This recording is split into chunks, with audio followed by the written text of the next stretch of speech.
Hello. Hey, everybody. Hello, hello. Welcome to our 105, I'm sorry, 108 Yeah, we're a little late today. panel discussion. Yeah. That's the name of our new show, the 108 panel Kelly. discussion. I'm Bill Fairman, and this is Wendy Sweet Hello, hello. with Carolina Capital Management. Our website is carolinahardmoney.com. If you're a borrower interested in a short-term acquisition loan, press on the borrower tab. That's right. If And you're we'll give you money right then. Right. If you're an investor interested in passive returns, click on the investor tab. That's right. Don't forget to subscribe, share, like, all that good stuff. We have a great panel today, and you can ask them questions. All you have to do is go into the chat. Okay. That's right. So our theme is virtual assistants and how they can help you in your real estate business. And we can have great guests. We had Bob and Beth LaChance of Riva Global. They were on our earlier show talking about their business. They are with us today. We have Corey Raymond of Ray Properties out of Wisconsin. What I heard about Wisconsin was they were the wild west with all the COVID lockdown. They are allowing everybody to do what they want. Just for the most part. Yeah, it depends on what part of Wisconsin. Okay, so near the University of Wisconsin, not so much, huh? Well, yeah, not so much. Not so much. A little different crew over there. That's right. We also have Jimmy Vreeland, formerly James, and I don't mean that was. What are you talking about? I don't mean that he was like the artist formerly known as Prince James, but formally his name is James, but we call him Jimmy Vreeland. Yeah, formal. That's like a formal. That's right. Like formal. So Jimmy has several parts of his business, and it's called Vreeland Capital. That's right. So, welcome everyone. Thanks for joining us. And we're really excited today because for years, in fact, even when I was working in partnership with Larry Goins, which seems like such a long time ago, we were using VAs back then. Mm-hmm. And that's when you had one company that you could go to, and it was tough to really find good VAs. But the VAs that we had, we worked with them for years. Doing all kinds of system sheets. And that's when we were making bids on HUD Home Store. We were sending out 3,000 bids a day on the HUD Home Store from the sheets that our VAs were producing and boy, scraping. Did the realtors love that. Yeah, it worked though. We were buying houses like crazy. But using a VA is such it's a great opportunity that a lot of people don't take advantage of, or they don't realize what all they can do. So this show is really to get the word out and show people how they can use people that don't have to take up a seat in your office, right? Right. And take all the stuff. Hey, Wendy, since COVID, I started using that Larry Goins strategy again. Yeah. With a VA, and it still works if you're curious. That's awesome. You'll notice too, Jimmy, that the HUD Home Store has more and more houses on it every week too. Yeah. With COVID, I was like, HUD's going to take off again. I reread or rescanned Larry's book and went through the training again, but we're doing it again. Yeah. It's a good move. I'm telling you, it really works. So Excellent. That's kind of cool. So those who didn't join us earlier, you missed out. I want to get Bob and Beth on real quick to talk about their business and what it is they do. A little background, how they got into it, what their business does, and what they focus in on. So, Beth, you want to take it away? Yeah, and take your time. Sure. All right, I'll take it away. So Riva Global. Bob he'll get to a little bit about how we started, but I'll just tell you a little bit about us as a company and what we do. Riva Global, we specialize in virtual assistants for real estate investors. So we have trained virtual assistants for real estate investors in any potential tasks that may be needed for them to get done for our clients. So all of our VAs have a bachelor's degree. So we're talking about a 4-year college degree. They have a minimal accent and their English proficiency is excellent. So here at Riva, we work really hard on recruiting and training and bringing in and fully vetting only the best. From there, what we do is we also, our retention rates with our VAs is extremely high, which is important because when you start with an employee or a virtual assistant that you bring in, obviously there's some training involved. Even though your VA knows the basics on real estate investing, knows some of how to do the task, they need to learn your systems, your strategies.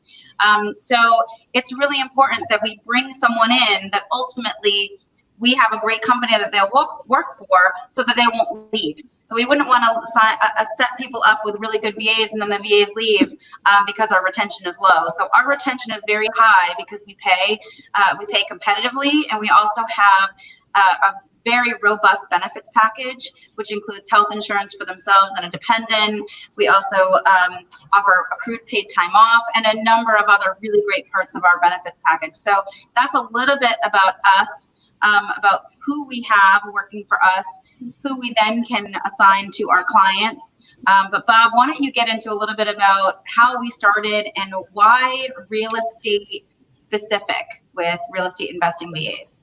Sure, I'll give a 2-second rundown. We started, well, first of all, we started investing back in 2004 and found out that time was a huge issue, right, for all of us. No matter what we're doing, if we're marketing, we're lead generation, we're taking inbound calls, we're closing deals. There's a ton of tasks out there that don't put money in our pocket. So, through the years, we were looking for different types of help that was affordable. So here in Connecticut, we have high taxes. People want an arm and a leg to work for you, even though they're not educated. We're in a very difficult area.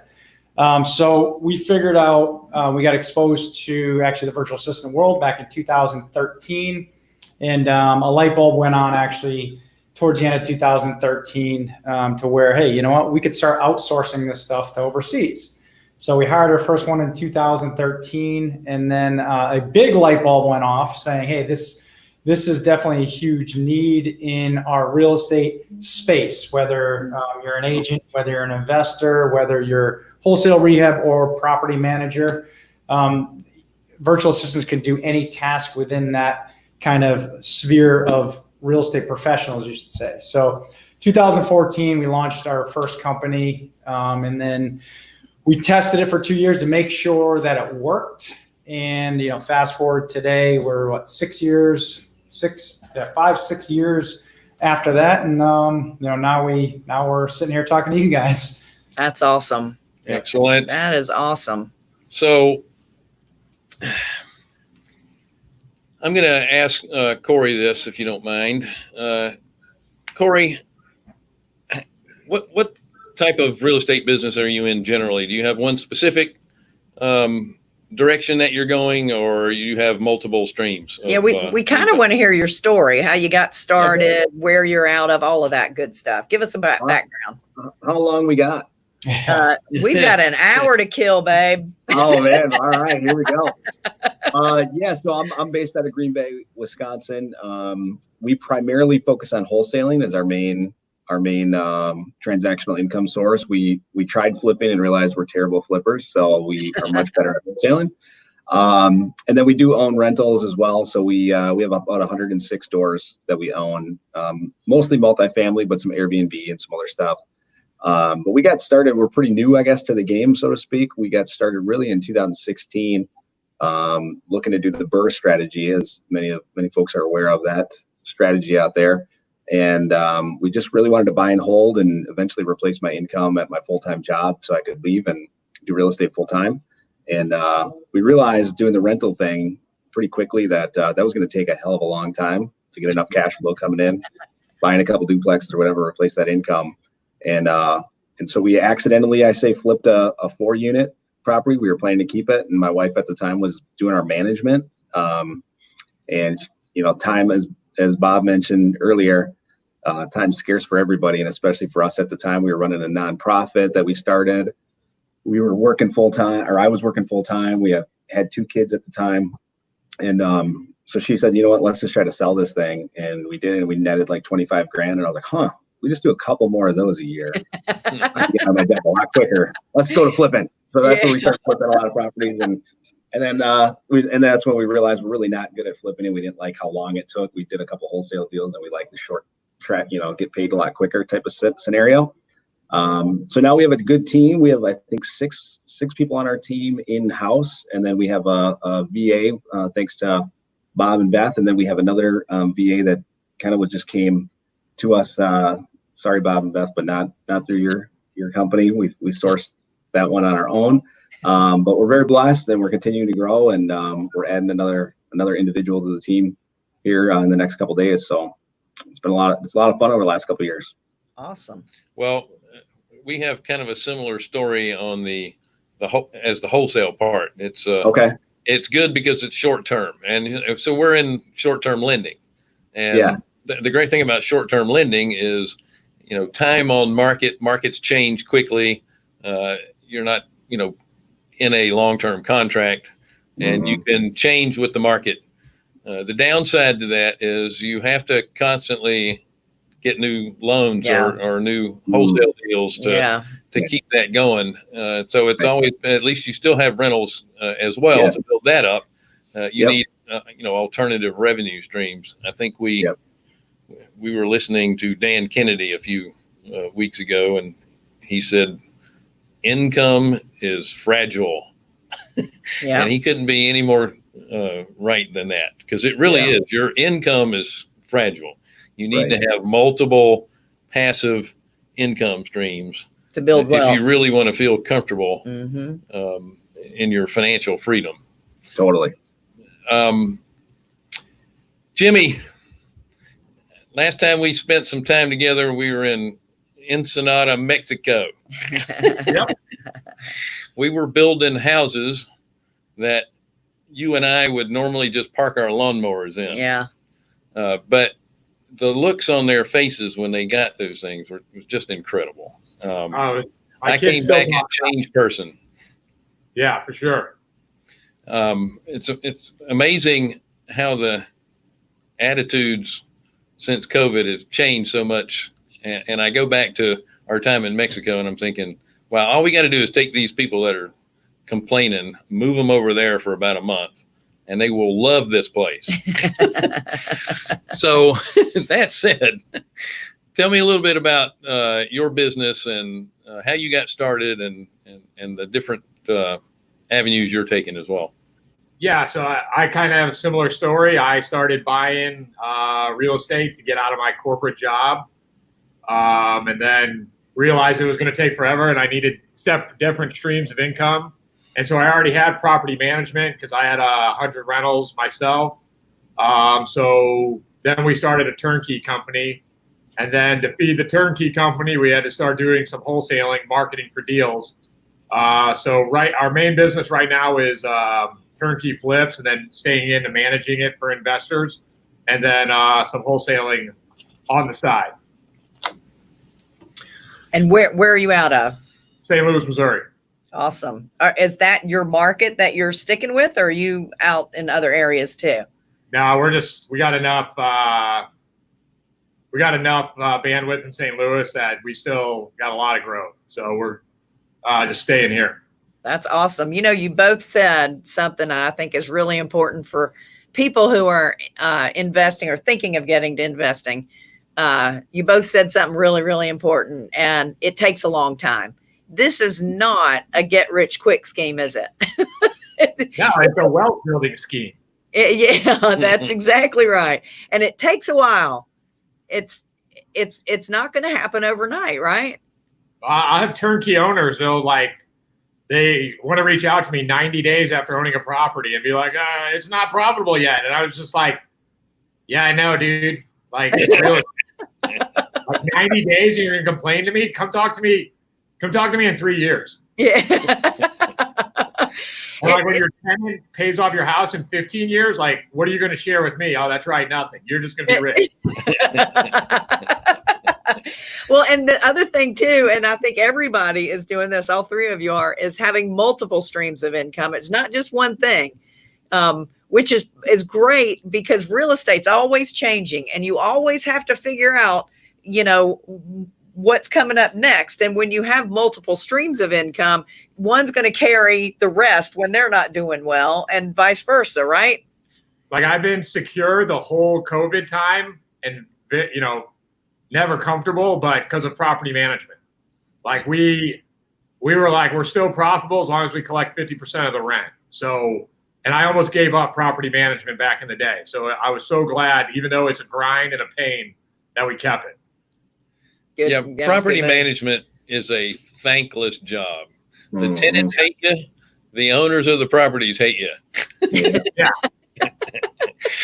Jimmy, you're a brave man, brother. I don't know why you do that, but good for you, man. But you're an But I'm so essential glad I part kept of the game. You really are an essential part of the game, and what owners should do is occasionally write a little thank you note to their management for helping them out. That would go a long way. Yeah. Right. Yeah. Yep. And But I mean, the VAs in property management are awesome, and they're killing it. Okay, let's talk about that. So I'm going to start with you. We'll go to Corey next. So tell us about your VAs, how you're using them. Tell us about that. Well, like the way I designed it with my team, like, is you guys familiar with Stephen Covey's 4 quadrants? Yes. So you got important and urgent, right? Mm-hmm. And you have important, non-urgent, and that's where you need leaders spending time and like building the business. And that's where I try to get important and non-urgent stuff. Then you have non-urgent and important, and then you have not important, not urgent. Right. And so I try to, the day-to-day stuff, answering phones, stuff that you're just going to have to do because you're in business. I try to have the VAs doing all that, where then people in my leadership team can spend more time doing important, non-urgent stuff. So any tenant's first phone calls, definitely going to a VA. For the wholesaling business, any seller's first phone calls, definitely going to a VA first. And then the VA filters what's urgent and important and needs somebody from the leadership team to put their eyes on. So I look at the VAs as the first line of defense. Oh, wow. That's very well put. That's very well put. Yeah. And so you're using them in your wholesale and your management side of things. Yeah, and leasing. So we do all virtual leasing on tenant turner boxes. And so if someone's just curious, what's the rent, 3-bed, 2-bath, what's going on with the house, that call goes to a VA. Excellent. And they schedule the appointments. And do you actually have to have someone show up at the house, or do you have the smart locks where you can open it up? He said virtual showings. Oh, so okay. Yeah, the smart locks. Those have been awesome during COVID too. Oh, I bet. Because people are afraid to get around anyone. Mm-hmm. Yeah. What about you, Corey? Yeah, so we have a little different setup with our business than what Jimmy's got rolling. We have one rock star VA from Riva who's just crushing it, and she does a lot of, I guess, similar to what Jimmy uses them for, except we don't have them handling any phone calls. We have our acquisitions team responsible for that, but she handles all just a ton of tasks and just stuff that me as a visionary, I'm terrible at details, and it's not fun for me. It's very stressful. She handles a lot of that stuff. And then we have, I guess we would say her manager, Jessica, who's in our office here. She pretty much takes a lot of stuff off of Jess's plate so that Jess can focus on, finding new lead sources for us, or digging into, more of the data stuff, more analyzing data. Why are we not getting this deal when so-and-so got the deal? She can dive in and do a lot more strategic thinking, as Jimmy kind of mentioned, with similar to what he's able to do, put his leaders in good leadership spots. That's what we have. We have her taking a lot of that, busy work off of Jessica's plate and off our plate. and handle a lot of even transaction coordinating for us. She's going to start taking some of that on as well. So it's been a huge blessing.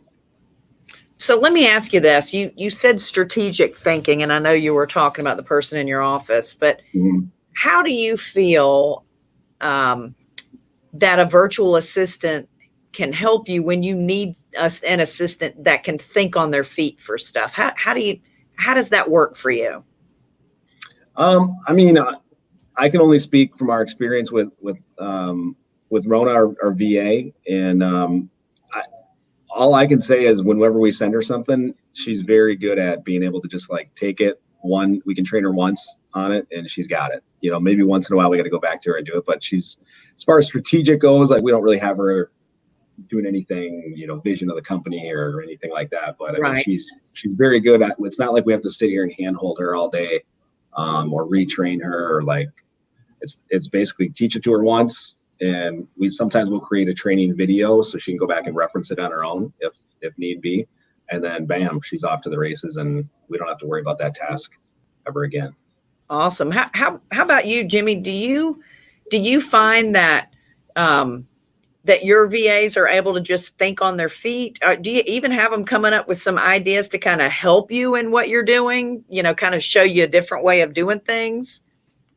Yeah. And what we've done is we also build decision matrices for them. So we have a VA handling all maintenance calls.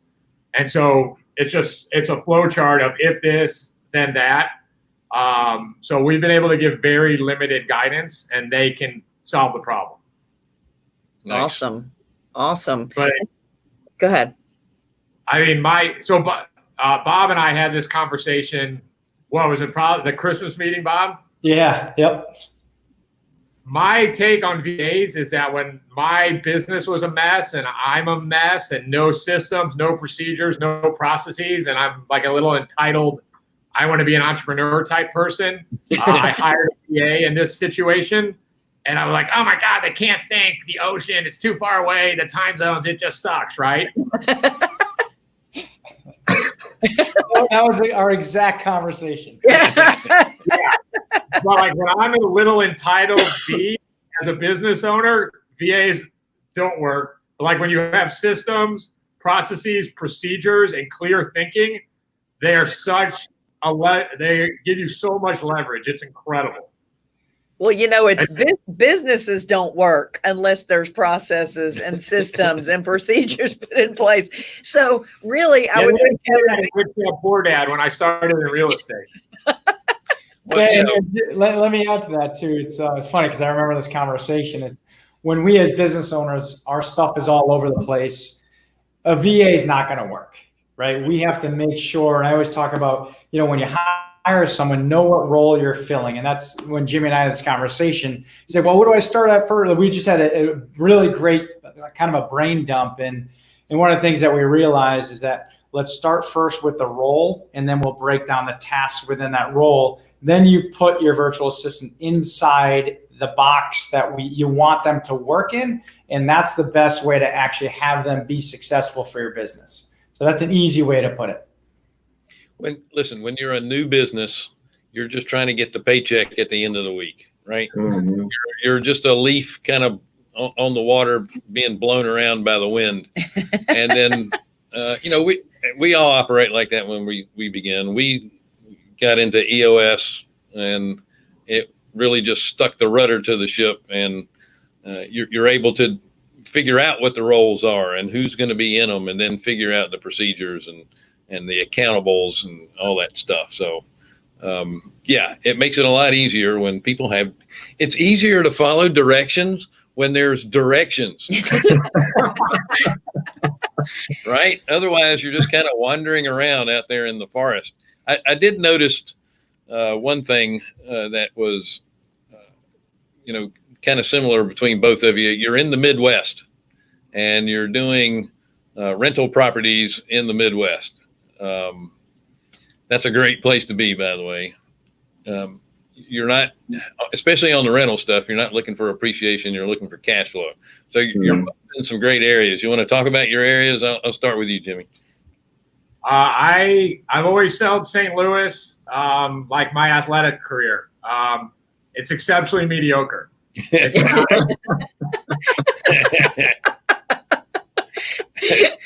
You're really good at being average. yeah.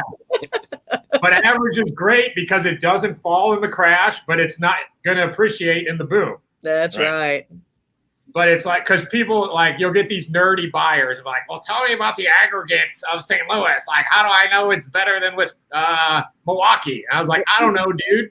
It's just like, bottom line is you're going to find a tenant that can afford $1,000 rent. You're going to buy the house for 90 grand. You're going to put $200 a month in your pocket. And like that quant nerd stuff, if you want that, go on, let's go do some day trading on Wall Street. But see what happens. It's absolutely mediocre. There's nothing to really sweat. That's awesome. All right, Corey, follow that up. Yeah, thanks, Jimmy. Yeah, I got to follow that up. Well, what Jimmy said. That's what I'll go with. Yeah. Right. I mean, most people in our towns are beer drinkers. Like, there's nothing there. You're not going to have, like, it's not Silicon Valley where you're going to have 100, a house is going to raise 100K in 2 years. Right. It's not going to drop in the crash. Right. We've actually been seeing a pretty good amount of appreciation over the last couple of years, like surprisingly, like we even back from the old guys. Again, I've only been in it since 2016, but I think back 2006 was when you guys saw a lot of the last boom before the crash, right? And we weren't seeing appreciation like we've been seeing in the last couple of years, which for some purposes that kind of scares me a little bit. But like Jimmy said, even if we get a crash, there's so many blue collar workers around here, and labor people that I think even during COVID we're still.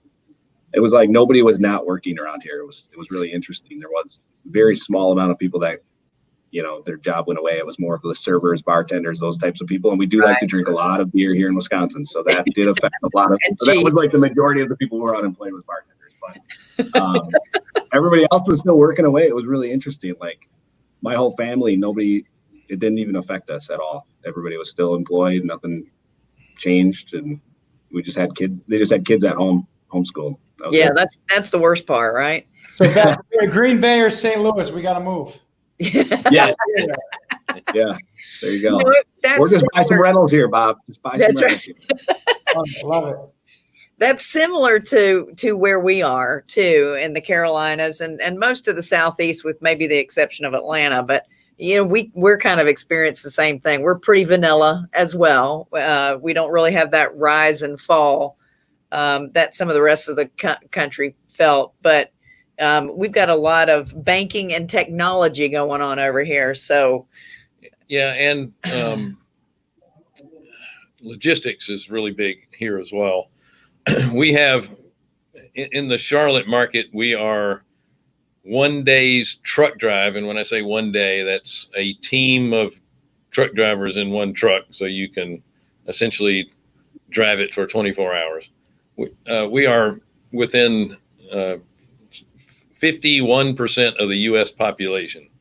Wow. So, and then we have north, south, east, and west interstate system, and then a direct rail line from the port of Charleston right into Charlotte. So logistics is really taking off here. We got warehouses going up everywhere. It's not as big as if you fly into Dallas, Fort Worth, and see acres and acres of warehouses, but everything's big in It's Texas. getting that way as well. And that's the one thing I noticed about some of the effects of COVID. We do have a big service industry here. We have a lot of hospitality, restaurant. and Johnson and Wells University is a chef school. Yeah, a lot of hospitality here, plus travel. We're a huge U.S. air hub.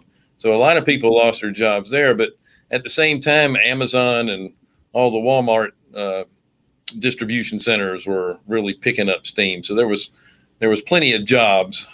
They're probably not as good as what they had. They're not as uppity as the ones they had.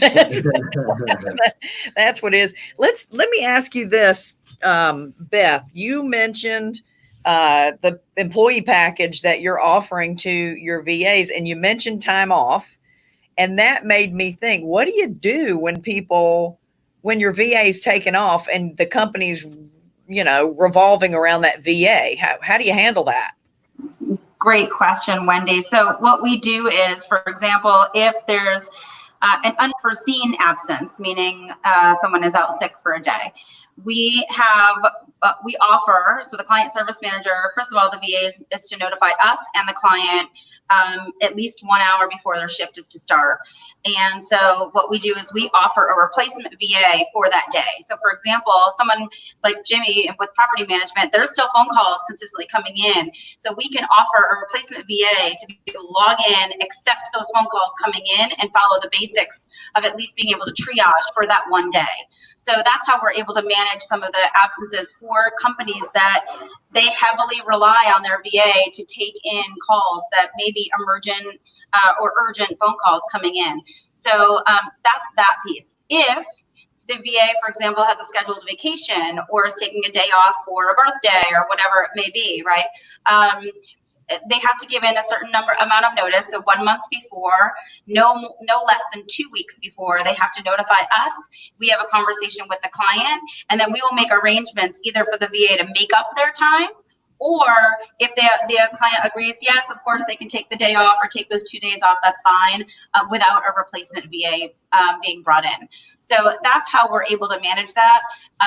This is also really important because our medical division, same thing. Obviously, the phone doesn't stop ringing for medical practices, and they may need, they may need a replacement VA. So we will cross-train and make sure that we have the full processes of that client readily available.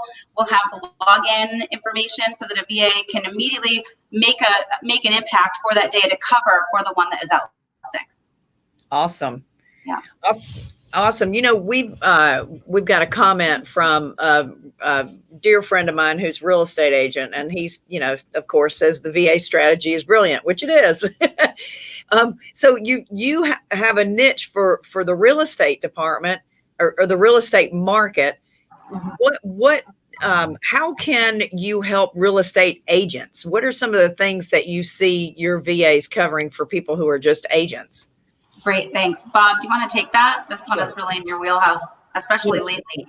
Yeah. With the real estate agent side, there's a couple main tasks that you see happen. A lot of agents buy lists, right? Maybe they'll buy them from Zillow, Redfin, wherever they buy those lists from, and they'll spend a heck of a lot of money per month purchasing those lists, and they'll call them once. And as we know in real estate investing, it takes at least 7 times to actually keep calling them. And that's just a national average. That's between 7 and 12 touches before you actually get a deal. So that's one of the things is the outbound dialing side of it and following up. Those tasks right there are really, really big to generate leads and generate listings. Next side of it is the transaction coordinating side. So once a property goes under contract and you do have a buyer, there's a set of tasks that need to be done as well. Not only that, obviously on the listing side, when you get a new property under contract or a new seller that you have list the property, there's a set of lists and tasks to be done. We have a checklist, an 88 task list for real estate agents that I could share with anybody that needs it. So you could run the gamut from all the way from getting a listing all the way to the transaction coordinating side. That's awesome. Do you have a link to those lists, or do they email you? How could they get a copy of that? I could send that over to you, or the link is thinkreva.com. So thinkreva.com as well. And I could send them over to you if anyone's interested. That's awesome. Yeah, we'll also put those in the final recorded version of this on YouTube and Facebook as well. I'm assuming for a real estate agent, not only do that, but your social media folks would be really helpful for them too. It's funny, I read somewhere that a real estate agent spends 2 hours a day on Facebook. And it's true. Well, it's kind of true. I used a Facebook strategy back before they charged you for impressions, where I wanted to meet the owner of a broker, and I never could get past the gatekeeper. So I just put a picture of myself, and I was going to pay for an ad, but I didn't have to pay if no one ever clicked it, and I never gave them a call to action. So every day that real estate broker opened up her Facebook page, there was a picture of me right there. So He was being Next- You stalked. made their day. You made their day. Bill. Right. There's no reason for her to click it, but she saw me every day. And then so 30 days later, I go back to the office. I see her across the office. I wave, and she thinks she knows me and is embarrassed because she doesn't know my name and invites me back. So It works. social media works. All right. So I do have a question. We talked about this in our earlier show about how do some people react when they don't think they're dealing with somebody local, somebody that's, doing outbound calls or taking inbound calls, and they don't. Is that an issue? And I'll stick with Bob on that, and then I'm going to ask Jimmy and Corey if they have had any experience with that as well. All right, so we've done a very good job of picking our VA. Our VA's accent, like Beth said earlier, it's very, very limited. So you don't even know they're in the Philippines. We also attach a local number to it. Like we were laughing on the last call. Wendy was calling me saying, "Hey, you guys want to jump on now?" We met 12 o'clock, not 12:15. And there's a 704 number coming, and I didn't answer the phone. So what we do is we have our virtual assistants have a local number to whatever that marketing campaign is tied to. So that's number one. That's getting through the gatekeeper number one, I guess you could put it. Gatekeeper number two is making sure they're not too scripted. So when you pick up the phone and it doesn't sound like a robot. So we run them through a lot of training in reference to making sure they don't sound like a robot. So that's gatekeeper number two. And then gatekeeper number three, what we're looking for, a lot like Jimmy said, Jimmy Corey said, we want to make sure that when they call us, we're not wasting our time. They pre-screen to make sure that lead is a real lead.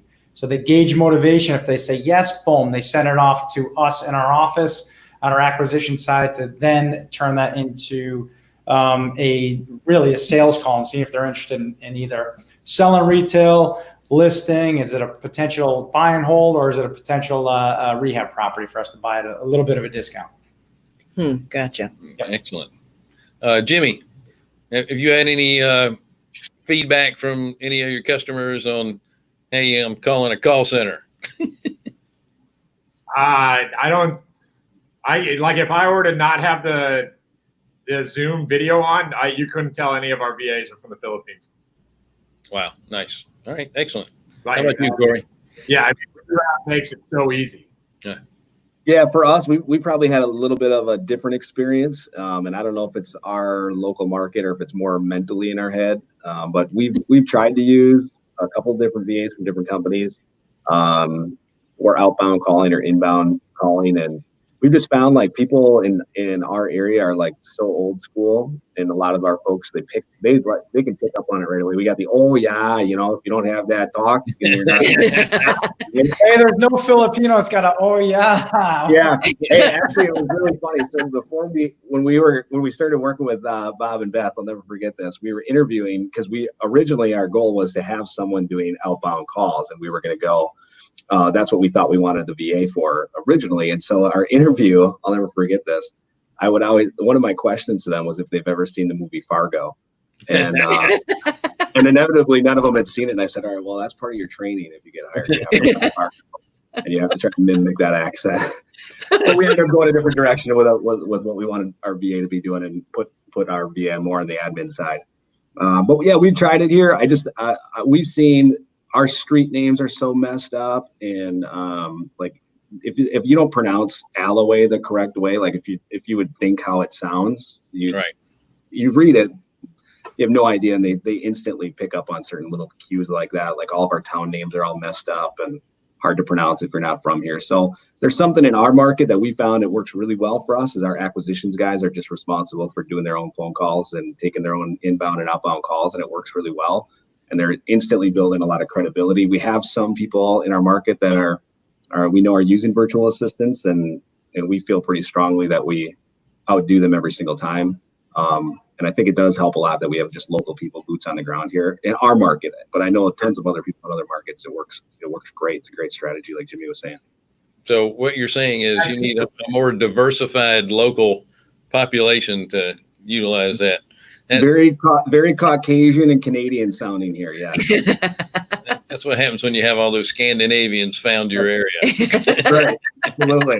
That's interesting. Like St. Louis, there's no distinct, accent. So maybe it's we're not going to run into that problem. Yeah. Yeah. You're more of a melting pot. So, Yeah. so my next question, and I'm going to start with you, Jimmy, is how long did it take for you to get comfortable with your VA? How long would you say, if I'm trying to hire a VA, how long can I expect for that person to kind of be running with what it is I'm going to give them?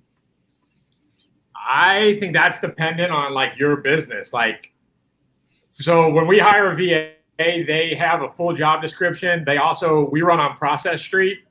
So they show up and day one, they see their daily task, and Process Street makes sure their tasks are going every day. So I think our business is at a point where we can plug and play with different team members because the systems and processes built out. So like our onboarding with the Riva VAs is like, and my EA does it, but it's like 72 hours. And then we throw them to the fire. Wow. But that's, part of it's Riva's training, and then part of it's that it was a painful effort to build out these systems and processes. But like my first VA when I hired, and she's still with us, she's our longest term employee.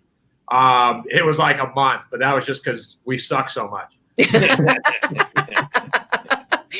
So it is important to make sure you've got your own crap together before you start throwing it on someone else, right?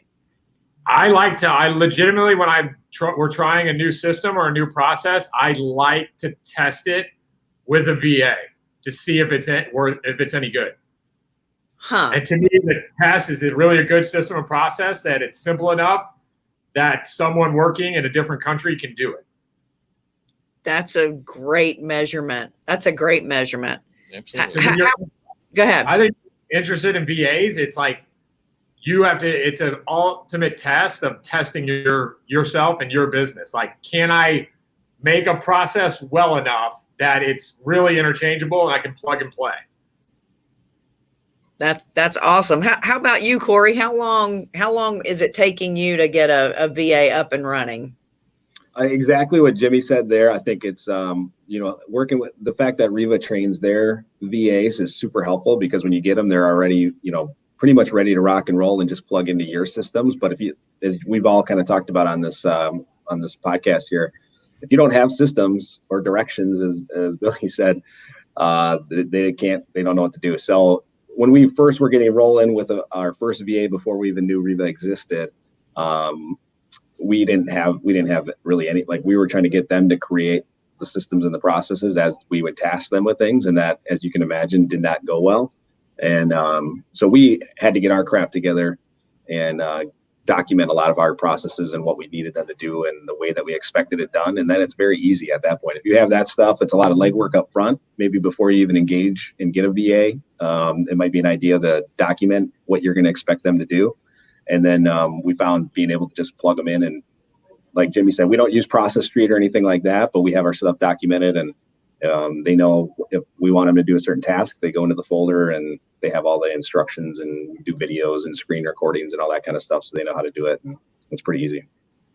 So, and like a VA at $10 an hour, when you're learning and trying and testing stuff, it's such a better option than underutilizing a local employee. Mm-hmm.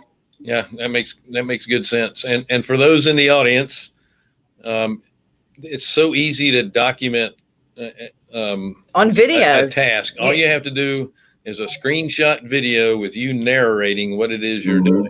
And it's simple, but it's not easy. It's one of those tedious tasks that are such a grind. Like, I hate this, but it will pay off. And here's the thing: you're constantly editing it because things change so much too. For sure. Yeah. Yeah, it's such a grind. It's the worst. Beth, you've talked about your training when you're hiring people, when you're hiring the VAs, so that you can have them ready for people like Corey and Jimmy. So you said you're putting a month worth of training into them. Is that correct? Is that what I remember? That's correct. Yeah. So they have 2 weeks of what we call academy. So the first 2 weeks of training are academy. That's learning all the basics about real estate. learning the different types of homes because they need to know what the split level is versus a cape versus a ranch, a contemporary. They need to know all the different types of homes, the different types of roof lines. They've got to know the basics of how does real estate work here in the United States? How does lending work here in the United States? All of those sorts of things, right? And then we immediately also deep dive into them utilizing a script so that we know they can handle a script. They don't sound scripted. They know how to easily transition through conversations to ultimately get the information they need for the company that they're working for. So that's the first 2 weeks is heavily diving into that. The second 2 weeks is getting into and that's what we call masterclass, and that's getting into really diving into running comps, how to get comps, how to do it correctly, different CRMs, what they look like, how to utilize some of them, different phone systems, that sort of stuff. And we dive into to real specifics with that. So that's what the training looks like. And Bob, you can add to that if you'd like to. But we find it so incredibly important. They do a tremendous amount of talking, so that we can hear them speak. We know that they know how to transition conversations from start to finish with scripting or using different scripts based on different strategies. For example, what they would do for agent enrollment, which isn't that often, but when we have a new agent coming on that wants our VA to be able to outbound call and try to enroll more and trying to enroll agents, they need to be able to utilize a script. And also for cold calling, just for wholesaling.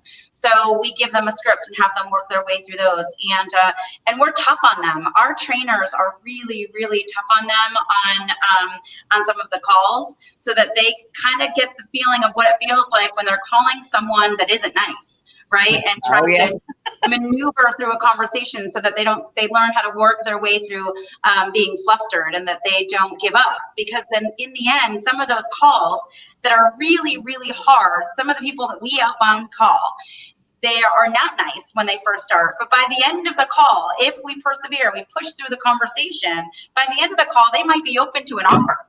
So, and we can bring that to the client. So, so there's a tremendous amount of work done with all of that throughout training. Awesome. Well, they're going to be open to an offer as long as they're still on the phone. Right? Yep, exactly. Well, guys, thank you so much. We're reaching, kind of the end of the show. I want to make sure that we have everyone's contact information up there. I'm going to start with you, Corey. You're doing mostly wholesale. I'm assuming you're looking for buyers. Absolutely, always. So how can a buyer get a hold of you? Yeah, they can just go to our website. Ooh, look at that, popped right up. Like we're professional. Yeah, I like that, man. That was fancy there. So they can just go to the website. They just fill out a quick buyer profile. That information gets put in, and then our VA actually puts that into our buyer list for us automatically, which is super awesome. And then they'll start getting information on deals that we have. And we've been very fortunate. Our acquisitions guys are doing a great job. They're pushing out some great deals with great returns. And we've really prided ourselves too here in the local area for out-of-state buyers or out-of-area buyers of building a good network for them. So they just contact us. We got property management that can handle any kind of rehab they need or any of that kind of stuff. So we try to make it as easy as possible for them to do it from afar. And we feel like they're going to be taken care of by us for sure if they want to be investing. So you can almost do a little bit of a turnkey, but not quite exactly turnkey.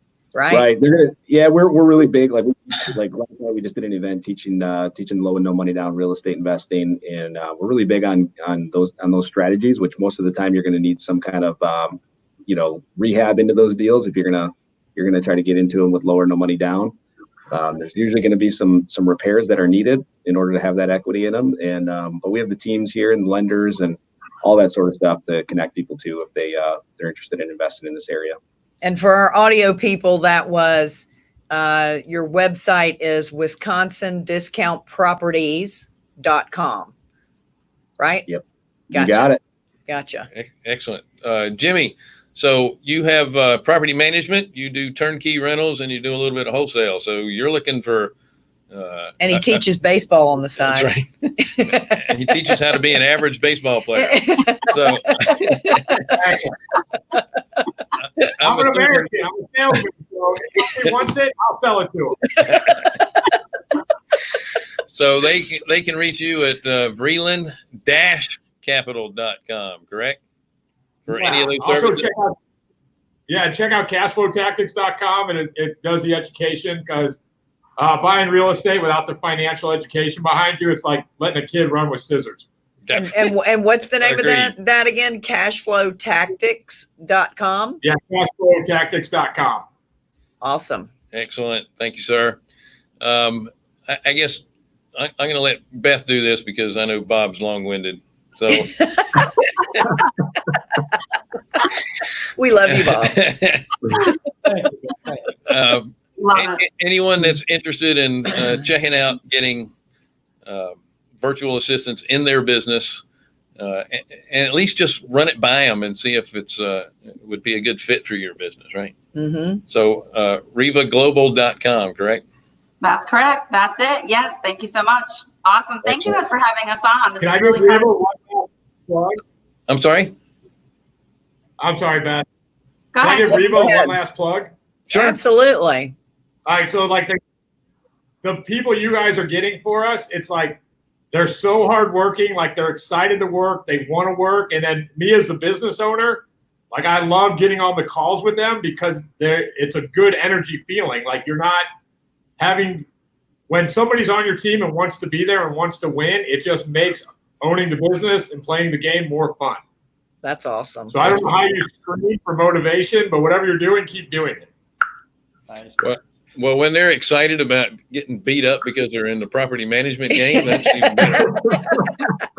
No, that's awesome, and that's that a comment like that is exactly what we wanted to hear. We know you guys as friends, and all of you are part of our collective genius mastermind group. So we get to kind of look behind the scenes at what we do in our business, and it's so cool to share. But it's really cool when you're actually using each other's gifts and being able to see how it really works and give good, honest promotions for each other. That's awesome. Thank you. All right. When So the leasing dude had COVID and kept showing up. Like our leasing dude originally had the coronavirus, took an afternoon off. I'm like, I love this guy. man, only an I afternoon. mean, he's an animal, though. Yeah. Pardon me while I cough. Yeah, That's awesome. it is. All right, folks. Every day on the huddle with them, I'm like, come on, just don't die. Please don't die. Keep going. We got work to do. Jimmy's talking more now that through the whole show when I'm trying to get the hell off of here. He's talking more now than he did the whole show. Anyway, folks, thank you so much for joining us. Again, if you want information about Carolina Capital Management, we are carolinahardmoney.com. If you're interested in borrowing, again, hit the borrow tab. If you're interested in passive returns while not being responsible for any properties, click on the investor tab. Don't forget to share, subscribe, like, all that good stuff. Tell your friends. We'll see you guys next week. Thanks again for joining us. You guys did a great show. It was awesome. Thank you again. Thanks for having us. Thanks, guys. Thanks, guys. Thanks for having us. Thank you.